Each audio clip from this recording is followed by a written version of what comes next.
आज 2 अक्टूबर गांधी जयंती एवं लाल बहादुर शास्त्री जी के जन्म के शुभ अवसर पर मैं अनु गुप्ता बच्चन सिंह जी द्वारा लिखित हिंदी साहित्य के इतिहास के अंतर्गत आधुनिक हिंदी साहित्य का इतिहास का वाचन करने जा रही हूँ और इसके अंतर्गत हम भूमिका को देखेंगे। ये जो बच्चन सिंह जी ने जो लिखा है, इस पुस्तक का नाम है आधुनिक हिंदी साहित्य का इतिहास। तो हम भूमिका से प्रारंभ करते हैं। आधुनिक काल के अंतर्गत जो नामकरण है तथा काल विभाजन, इसको देखने हम जा रहे हैं। साहित्य के इतिहास में काल का सीमांकन सबसे अधिक जटिल समस्या है। किसी कालखंड की शुरुआत किस समय से होती है, इसे वैज्ञानिक सत्य के रूप में नहीं बताया जा सकता। एक कालखंड दूसरे कालखंड से अपने बदलाव के कारण अलग होता है। यानी जब अगर कोई चीज़ शुरुआत होती है तो पहला जो पूर्व का है वो पहले समाप्त हो जाता है, तब फिर नई चीज़ें आरंभ होती हैं। तो इसी तरह से एक कालखंड दूसरे कालखंड से अपने बदलाव के कारण अलग होता है। बदलाव की प्रक्रिया तो अरसे से चलती रहती है, पर नए कालखंड का निर्धारण तब होता है जब बदलाव के चित्र हमारी आर्थिक सांस्कृतिक स्थितियों और कला रूपों तथा भाषा में स्पष्टता दिखाई देने लगते हैं। इसलिए साहित्य इतिहास के लेखन में जो काल निर्धारण किया जाएगा वह लचीला होगा। इस बदलाव को जब डॉक्टर रामकुमार वर्मा रोमांटिक लहजे और ग्रियर्सनी शैली में अप्रत्याशित और कुतूहलपूर्ण कहते हैं, तो विकसित इतिहास दृष्टि के पाठकों का मनोरंजन होता है। वस्तुतः हिंदी साहित्य के इतिहास में जिसे हम आधुनिक काल कहते हैं, उसके विकास का क्रम एक शताब्दी से पहले से ही प्रारंभ हो जाता है। बदलाव के स्पष्ट चिन्ह 19वीं शती के उत्तरार्ध में दिखाई पड़ने लगते हैं। संयोग है कि हिंदी साहित्य में आधुनिक जीवन बोध के प्रवर्तक भारतेंदु हरिश्चंद्र का जन्म सन 1850 ठीक 19वीं सदी के मध्य में होता है। यानी बच्चन सिंह जी ने आधुनिक जीवन बोध के प्रवर्तक के रूप में किसे स्वीकार किया है? भारतेंदु हरिश्चंद्र जी को। अतः इतिहास लेखकों ने इस वर्ष को ही आधुनिक हिंदी साहित्य की शुरुआत का वर्ष मान लिया, किंतु यह वर्ष स्वयं इतिहास की गतिमानता या बदलाव में किसी तरह की भूमिका नहीं अदा करता।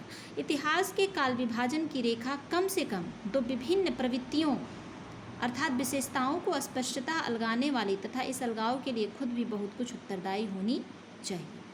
यदि सन 1857 को आधुनिक काल का प्रारंभिक बिंदु मान लिया जाए तो पर्युक्त दोनों शर्तें पूरी हो जाती हैं।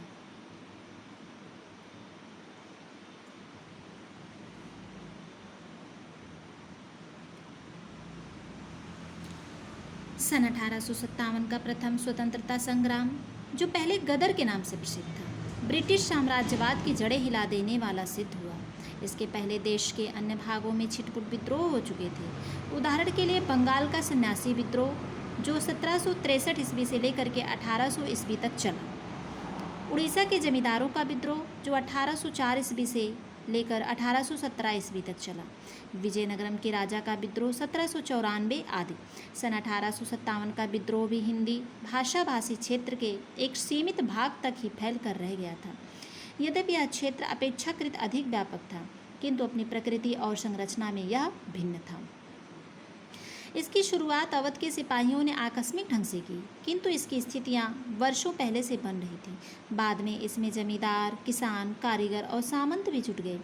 छोटी सी शुरुआत जनता की व्यापक लड़ाई में बदल गई। इसे दबाने में अंग्रेजों के छक्के छूट गए। इसी के फलस्वरूप कंपनी राज्य का अंत हुआ और महारानी विक्टोरिया को घोषणा पत्र जारी करना पड़ा। देश के मिजाज को बदलने तथा राष्ट्रीयता की ओर उन्मुख करने में इसका विशेष महत्व है। अतः इसी को आधुनिक काल का प्रारंभिक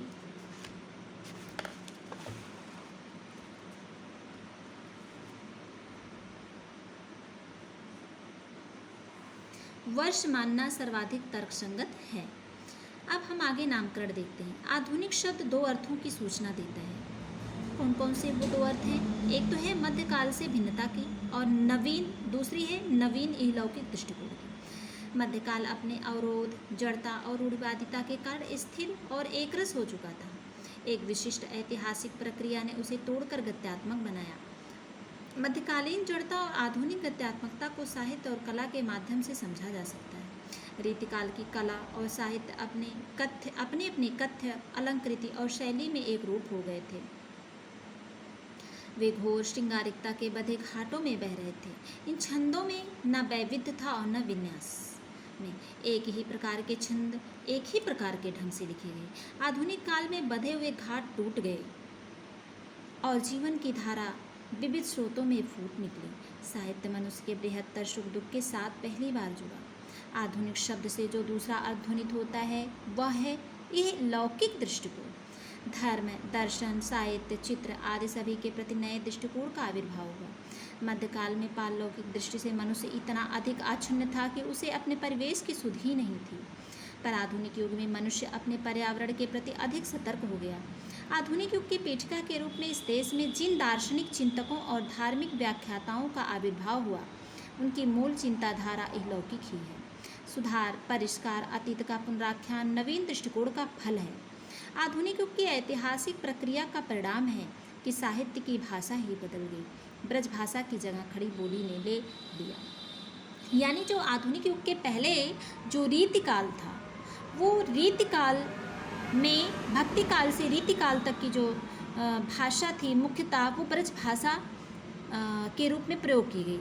लेकिन आधुनिक युग में इस पे मुख्यतः द्विवेदी युग से खड़े बोली ने अपना स्थान बना लिया। आगे देखते हैं उपविभाग। रामचंद्र शुक्ल ने आधुनिक काल का जो विभाजन किया है वह एक सूत्रता के अभाव में विसंगतिपूर्ण हो गया है। उन्होंने आधुनिक काल को दो खंडों में बांटा है। यानी जो आचार्य रामचंद्र शुक्ल जी हैं, उन्होंने आधुनिक काल को कितने खंडों में बांटा है? दो खंडों में। पहला है गद्य खंड और दूसरा है काव्य खंड। फिर ये दोनों खंड एक दूसरे से इतने पृथक है, इतने अलग हैं कि उनमें एक तानता नहीं आ पाती। दोनों खंडों को दो दो प्रकरणों में बांटा गया, यानी जो गद्य खंड है और काव्य खंड, फिर इन दोनों खंडों को दो दो प्रकरणों में बांटा गया है। गद्य के पहले प्रकरण में ब्रजभाषा गद्य और खड़ी बोली गद्य का विकास विवेचित है, और दूसरा प्रकरण है उसमें गद्य साहित्य का आविर्भाव विश्लेषित किया गया है। इसे फिर तीन उत्थानों में विभाजित किया गया, प्रथम उत्थान, द्वितीय उत्थान और तृतीय। काव्य खंड में भी दो प्रकरण हैं। गद्य खंड के तीन प्रकरण हो गए, दो प्रकरण हो गए। फिर उसके बाद जो है काव्य खंड जो है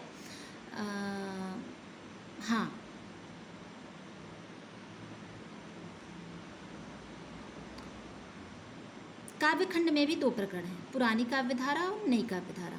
नई धारा के भी तीन उत्थान हैं, प्रथम, द्वितीय और तृतीय। शुक्ल जी के गद्य खंड और काव्य खंड एक दूसरे से सर्वथा अलग हैं। एक की प्रवृत्ति जो विशेषता है वो दूसरे की प्रवृत्ति से कोई तालमेल नहीं रखती है। ऐसा लगता है मानो गद्य खंड में एक प्रवृत्ति क्रियाशील है तो काव्य खंड में दूसरी प्रवृत्ति। उदाहरणार्थ काव्य खंड दूसरे प्रकरण के तृतीय उत्थान काव्य में जो छायावाद के नाम से अभिहित किया जाता है। यानी प्रश्न ये उठता है कि तृतीय उत्थान को छायावाद को तृतीय उत्थान किसने माना है?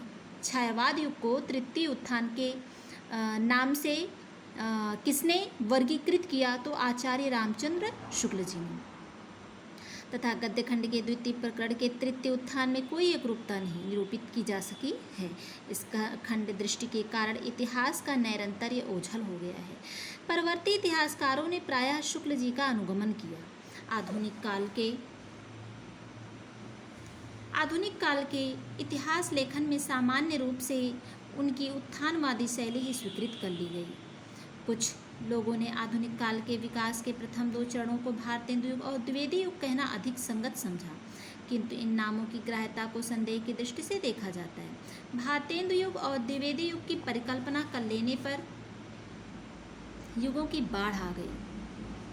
भारतीय हिंदी परिषद प्रयाग से प्रकाशित हिंदी साहित्य तृतीय खंड में उपन्यासों के संदर्भ में प्रेमचंद युग और नाटकों के संदर्भ में प्रसाद युग की कल्पना की गई। पता नहीं समीक्षा के संदर्भ में शुक्ल युग क्यों नहीं लिखा गया? जितने युग उतने संदर्भ। एक इतिहास और डॉक्टर नगेंद्र के संपादन में हिंदी साहित्य का इतिहास प्रकाशित हुआ। ये जो हिंदी साहित्य का इतिहास है जो डॉक्टर नगेंद्र जी द्वारा संपादित किया गया है, लेकिन जो हिंदी साहित्य का इतिहास नाम से एक हिंदी का इतिहास जो है वो आचार्य रामचंद्र शुक्ल जी द्वारा लिखा गया है, ना कि संपादन किया गया है। डॉक्टर नगेंद्र ने संपादन किया है हिंदी साहित्य का इतिहास, लेकिन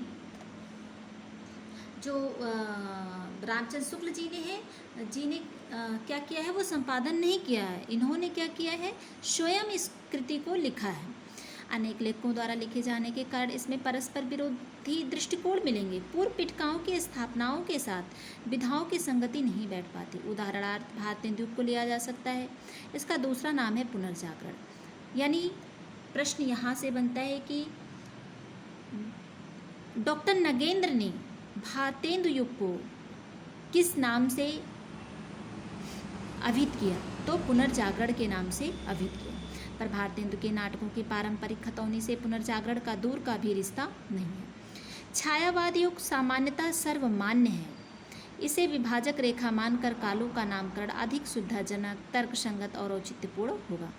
यो छायावाद शब्द अपने अर्थ संकोच और एकांगिकता के कारण ग्रह नहीं है। इसका सीधा संबंध पुनर्जागरण काल से है, पर यह शब्द व्यापक परिप्रेक्ष्य में मौजूद नहीं है। रोमांटिक शब्द का समानार्थी शब्द ही इस युग को समग्रता में उजागर कर सकता है।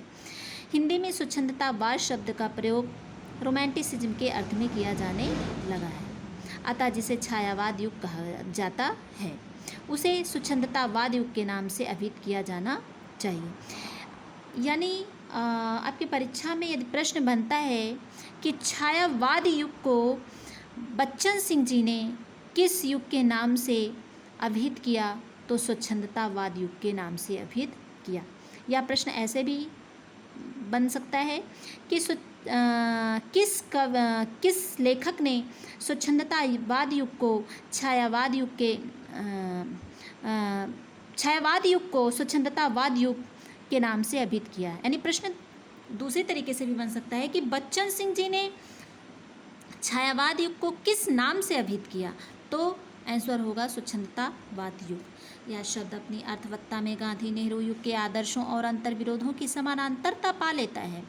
रोमांटिक या स्वच्छंदतावादी आंदोलन में जिस वैयक्तिकता को अत्यधिक महत्व दिया जाता है वह गांधीवादी आंदोलन में आद्यांत मौजूद है।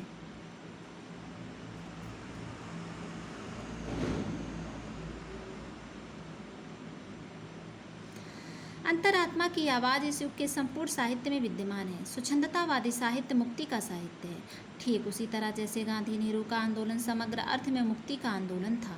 स्वच्छंदतावाद युग नाम स्वीकार कर लेने पर ना तो इसे ईसाइयत के फेंटा समाटा से जोड़ने की जरूरत पड़ेगी और ना स्थूल के प्रति सूक्ष्म का विद्रोह कहकर सरलीकरण की आवश्यकता।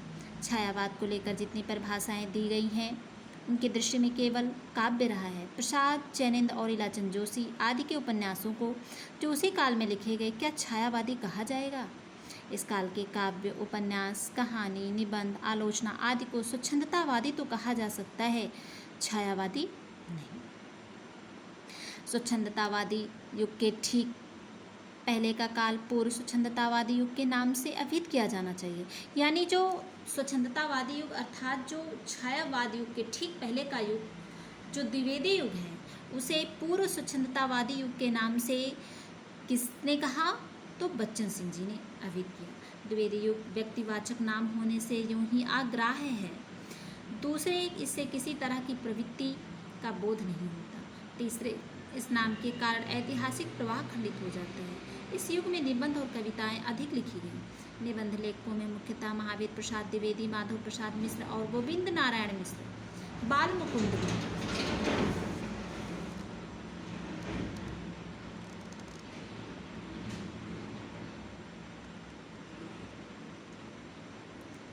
चंद्रधर शर्मा गुलेरी, पूर्ण सिंह की गणना की जाती है। श्रीधर पाठक, रामचरित उपाध्याय, दया प्रसाद शुक्ल स्नेही, मैथिली शरण गुप्त, रामनरेश त्रिपाठी, रूपनारायण पांडे, मुकुटधर पांडे आदि इस युग के प्रमुख कवि। निबंध लेखकों में पहले तीन कौन कौन से थे? आचार्य महावीर प्रसाद द्विवेदी, माधव प्रसाद मिश्र और गोविंद नारायण मिश्र, ये 3 द्विवेदी कलम के लेखक हैं। शेष 3 पूर्व स्वच्छंदतावादी प्रवृत्ति के निबंधकार हैं। वो शेष 3 कौन हैं? बालमुकुंद गुप्त हैं, चंद्रधर शर्मा गुडेरी हैं और सरदार पूर्ण सिंह। इन्हें पूर्व स्वच्छंदतावादी प्रवृत्ति के निबंधकार की श्रेणी में किसने रखा? बच्चन सिंह जी ने, क्योंकि उनमें स्वच्छंदता की प्रवृत्ति पाई जाती है। निबंध लेखकों के रूप में इन्हीं तीनों का महत्व है। द्विवेदी कलम के कवियों में केवल मैथिली शरणगुप्त को ही ऐतिहासिक महत्व प्राप्त है, वह भी किस लिए? साकेत के कारण। साकेत पर स्वच्छंदतावाद का कम प्रभाव नहीं है। श्रीधर पाठक, रामनरेश त्रिपाठी, मुकुटधर पांडे को शुक्ल जी ने स्वयं प्रकृत स्वच्छंदतावादी कहा है। क्या कहा है? प्रकृत स्वच्छंदतावादी कहा है। यानी पूर्व स्वच्छंदतावादी प्रवृत्ति के निबंधकार कौन थे? वो थे बालमुकुंद गुप्त, चंद्रधर शर्मा गुलेरी और सरदार पूर्ण सिंह। लेकिन प्रकृत स्वच्छंदतावादी किसे कहा है? शुक्ल जी ने। शुक्ल जी ने प्रकृत स्वच्छंदतावादी किसे कहा है? श्रीधर पाठक को, रामनरेश त्रिपाठी को और मुकुटधर पांडे को।